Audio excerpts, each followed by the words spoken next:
नमस्कार दोस्तों, स्वागत है आपका मेरे चैनल पे। मेरा नाम है रिपु दमन सिंह। मैंने बीटेक कर रखा है फ्रॉम आईआईटी गुवाहाटी। आज की वीडियो में एक ऐसी गलती के बारे में बता रहे हैं जो आपका पूरा जीवन बर्बाद कर सकता है या फिर आपको ऐसी जगह फंसा देगा कि आपने भले ही कितनी भी मेहनत करी हो, इवन अच्छी खासी रैंक भी लाई होगी ना, तो भी आपका आईआईटी नहीं मिलने वाला, सिर्फ एक गलती की वजह से।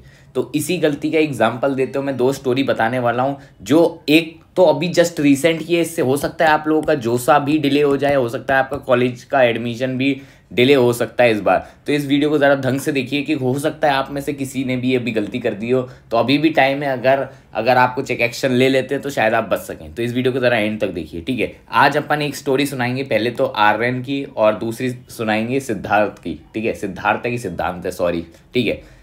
एक्स और वाई मान लो यार, ज़्यादा बेटर रहता है, ठीक है। जिनकी एक की आई थी AIR 1700 और दूसरे की आई है लगभग 270 के अराउंड AIR। दोनों की स्टोरी बताने वाला हूँ इस वीडियो में, और आप शॉक हो जाएंगे कि लोग ऐसी चीज़ें भी गलतियाँ कर देते हैं, ठीक है। तो कान खुले रखिए, आंखें भी खुली रखिए और वीडियो को सुनते रहिए, ठीक है। क्योंकि एक गलती सिर्फ एक गलती लगेगी, आपकी जेई में कुछ भी रैंक हो ना, XYZ, घंटा फर्क नहीं पड़ता, क्योंकि आपको आईआईटी नहीं मिलने वाला, सिंपल एज दैट, ठीक है। ये तो अपन को पता ही है। 16 लाख में से सिर्फ 16,000 बच्चों को सीट मिलती है आईआईटी के अंदर।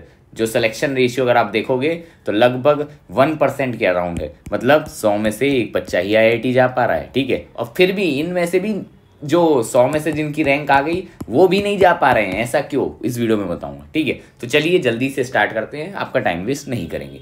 तो बात है जेईई एडवांस 2024 की, ठीक है। रिसेंट अभी हुआ है, पता है अभी तक का हाईएस्ट कट ऑफ जा चुका है 109 के अराउंड जनरल कैटेगरी का। तो आर्यन भाई थे, इन्होंने 1737, ठीक है, रैंक प्राप्त करी। बहुत ही अच्छी रैंक है। इसमें इन्हें आराम से आईआईटी गुवाहाटी या रुड़की के अंदर इलेक्ट्रिकल जैसी ब्रांच मिल जाएगी जो उन्हें चूज़ करनी चाहिए थी, बट शायद इनको इन्फॉर्मेशन नहीं था तो इन्होंने ये तो चूज़ नहीं करा। लेकिन इनके जो था सपने में वो कुछ और था, जैसे आईआईटी दिल्ली का मैकेनिकल इनको चाहिए था, ठीक है। चॉइस तो गड़बड़ है, क्योंकि मैंने ऑलरेडी बताया कि अगर आपको टॉप 7 में सर्किटल ब्रांच मिल रही है तो अगर आप मैकेनिकल ले रहे हैं तो आप मूर्ख हैं, ठीक है। मूर्ख क्यों है वो आपको बाद में 4 साल बाद पता चलेगा जब प्लेसमेंट होगा, ठीक है। बाकी मेरा कहने का ये मतलब है कि 1737 पे इनको आराम से आईआईटी मिल जाता, ठीक है। अब मैं आपको दिखा देता हूँ इस साल का जोसा का 2024 का राउंड 1 का आईआईटी दिल्ली का कट ऑफ मैकेनिकल का।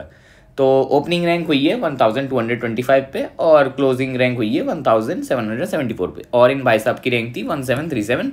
आराम से इनको मैकेनिकल अलॉट हो जाता है, ठीक है। और इन्होंने बताया भी कि इनको जो मॉक में आईआईटी मद्रास का कुछ सीट मिल रहा था, दोनों में 1 और 2 में, ठीक है। तो इनको लगा कि यार आईआईटी दिल्ली के लिए ट्राई करना चाहिए, क्योंकि ये भी थोड़ा क्लोज आ रहा था इनकी रैंक पे। तो इन्होंने सोचा कि आईआईटी दिल्ली का मैकेनिकल ट्राई करना चाहिए। वैसे तो मैं ऑलरेडी बता चुका हूँ कि इनकी चॉइस थोड़ी गड़बड़ थी, शायद इनको आइडिया नहीं है कि सर्किटल ब्रांच क्या होता है। तो इसके लिए हमने काउंसलिंग प्रोग्राम कराया था, ठीक है, बट लोगों को इन्फॉर्मेशन नहीं रहती। कोई बात नहीं, कोई दिक्कत नहीं, ठीक है। आईआईटी दिल्ली में मैकेनिकल इन्होंने भरनी थी, ठीक है। तो इन्होंने भर दी, ठीक है, और टॉप प्रायोरिटी में रख दी। और राउंड 1 का रिजल्ट आएगा इसके बाद, ऑब्वियसली कुछ दिन बाद राउंड 1 का रिजल्ट आता है, ठीक है। अब आती है सीट अलॉटमेंट की बारी। सीट अलॉट कौन सी होती है? मज़ेदार बात है, सीट जो अलॉट होती है वो आईआईटी नहीं होता। क्या होता है? एनआईटी की सीट अलॉट हो जाती है, ठीक है। एनआईटी दिल्ली में इनको मैकेनिकल अलॉट हो जाता है। तो ये चमत्कार कैसे हो गया? भरा तो इन्होंने आईआईटी दिल्ली था, लेकिन एनआईटी दिल्ली कैसे मिल गया, है ना? बहुत ही अजीब बात है। तो फिर इनका मैसेज आता है, तो देखो इन्होंने बोला, hi bro, gave JEE this year, got a decent rank, was getting IIT Madras this in mock round 1 and 2, ठीक है। So I decided to try my luck and filled IIT Delhi mechanical, but accidentally filled NIT Delhi mechanical. मतलब इन भाई साहब ने यहाँ NIT Delhi की जगह गलती से एनआईटी दिल्ली भर दिया, ठीक है। अब क्या होगा? ऑब्वियस है, जो आपकी टॉप प्रायोरिटी होगी जोसा तो रैंक के हिसाब से वो अलॉट कर देता है, ठीक है। तो वही हुआ, इनको एनआईटी दिल्ली मिल चुका है और इनके सपने चूर चूर हो चुके हैं आईआईटी के। क्योंकि ऑब्वियसली भाई जब आप एनआईटी ऊपर भर दोगे तो आईआईटी क्यों ही मिलेगा, सही बात है कि नहीं। और चांसेस ही नहीं है कि इसके ऊपर अपग्रेड हो, क्योंकि इनकी ऊपर वाली प्रायोरिटी CS टाइप होंगी, तो वो मिलने वाली नहीं है इन्हें। अब क्या ये झूठ बोल रहे हैं? पहले तो मैंने चेक करा कि ये कहीं झूठ तो नहीं बोल रहा, ठीक है। तो सबसे सिंपल है चेक करने के लिए, जोसा के राउंड 1 में गया मैं, ठीक है, डेटा पे। एनआईटी दिल्ली का मैंने CS का देखा, ORCR, अदर स्टेट का देखा, जेंडर न्यूट्रल का, ठीक है।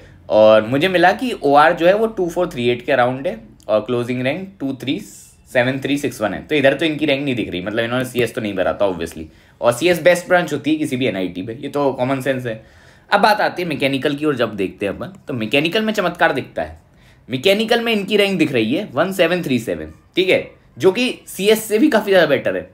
और ये गलती ही है, साफ साफ दिख रहा है इसमें कि ऑब्वियसली, वरना कौन ही भरेगा भाई। तुम बताओ 1737 ये जो भी 37 रैंक है, इस पर आप भरोगे नहीं ना ऑब्वियसली। तो मैकेनिकल इन्हें अलॉट हो गया इसके राउंड, तो आप देख सकते हैं राउंड 1 में।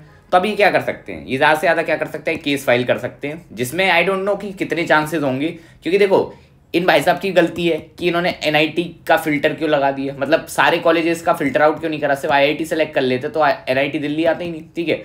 तो हो सकता है कि केस पेंडिंग में चला जाए इनका, कुछ कह नहीं सकते कि इनको कॉलेज मिलेगा कि नहीं, ठीक है। अब बात वही है 50-50, अगर सुप्रीम कोर्ट या हाई कोर्ट बोल देता है कि नहीं भाई इन्हें कॉलेज मिलना चाहिए, गलती तो थी, तो इन्हें शायद कॉलेज अलॉट हो जाएगा। लेकिन इन्हें हैसल बहुत करनी पड़ेगी, इधर उधर भागा दौड़ी करनी पड़ेगी अब तो। और इसमें आप लोगों का भी नुकसान है, क्योंकि जोसा की प्रोसेस स्लो हो जाएगी। मैं लिख के ले रहा हूँ, अगर इन्होंने केस अगर आगे जाता है तो हाई कोर्ट और सुप्रीम कोर्ट ने अगर बोला कि प्रोसेस को हॉल्ट कर दीजिए, तो आप लोग का एडमिशन प्रोसेस भी हॉल्ट हो जाएगा और आपका कॉलेज भी डिले हो जाएगा। ये आपको याद रखनी है, ठीक है। और मज़ेदार बात यह है कि ये अकेले केस नहीं है, ऐसा केस हर साल देखने को मिल जाता है। अब इससे भी बड़ा केस आपको दिखाता हूँ, ठीक है।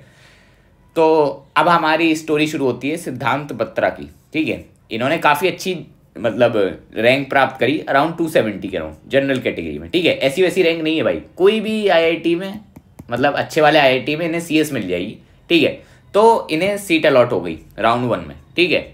और इन्हें हुआ था IIT बॉम्बे का इलेक्ट्रिकल अलॉट, हमें जितना याद है, ठीक है। अब इलेक्ट्रिकल अलॉट हो गया। अब इन भाई साहब को लगा कि नहीं यार, मेरे को IIT बॉम्बे तो इलेक्ट्रिकल तो चाहिए ही नहीं था, मेरे को तो कहीं की CS चाहिए थी, जैसे मान लेते हैं कानपुर की CS चाहिए थी, मान लेते हैं, ठीक है। वो इनको अलॉट नहीं हुआ और ये अलॉट हो गया। तो इन्होंने सोचा अच्छा ये वाली सीट तो नहीं मिली, तो अब मैं इस सीट को एक्सेप्ट नहीं करूँगा, ठीक है। और उसमें नीचे विड्रॉ का ऑप्शन था, विड्रॉ का, ठीक है। तो इन्हें लगा कि अच्छा अगर ये वाली मेरी पसंद की चॉइस नहीं आई है तो मैं इसको एक्सेप्ट नहीं करूंगा, विड्रॉ कर लेता हूँ, ठीक है। तो ये वाली सीट जिससे मेरे को ना मिल जाए, ठीक है। इनका ये सोचना था, बल्कि ये गलत सोच है, क्योंकि आपको सीट एक्सेप्ट करनी होती है, अगले राउंड में बेटर मिलती है तो वो अपग्रेड हो जाती है, ठीक है।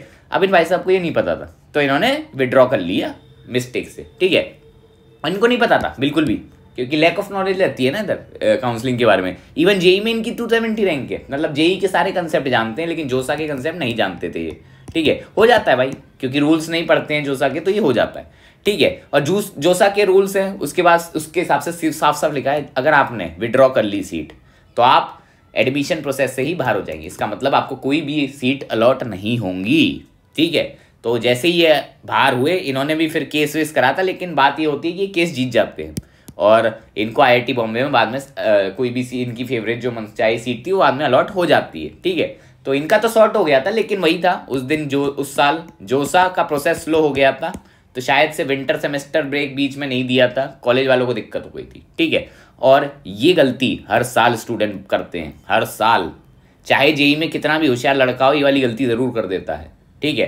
तो ये बिल्कुल ना करें। अगर आपसे हो गई है तब आपके पास ज़्यादा ऑप्शंस नहीं है, आप सिर्फ केस ही कर सकते हो, केस फाइल। और केस फाइल करना is not an easy task, काफ़ी पैसा चला जाता है, ठीक है। तो इसलिए सबसे बेस्ट क्या है, अवेयर रहिए, ठीक है।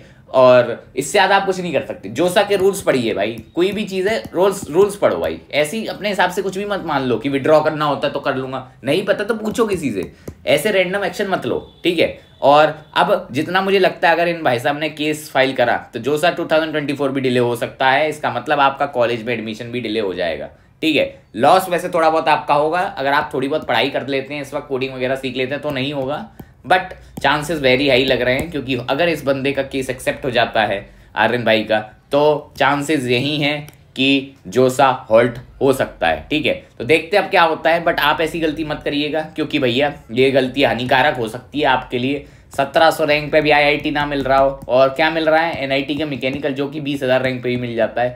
तो ये है तो बहुत ही ड्रामेटिक चीज़, बट पॉसिबल है कुछ भी, ठीक है। तो हमेशा याद रखिए, सतर्क रहें, सावधान रहे, सावधान इंडिया चल रहा है इधर, ठीक है। सावधान जोसा, सिंपल है इधर। तो मिलेंगे आपको नेक्स्ट वीडियो में। Thank you, thanks for watching, bye bye.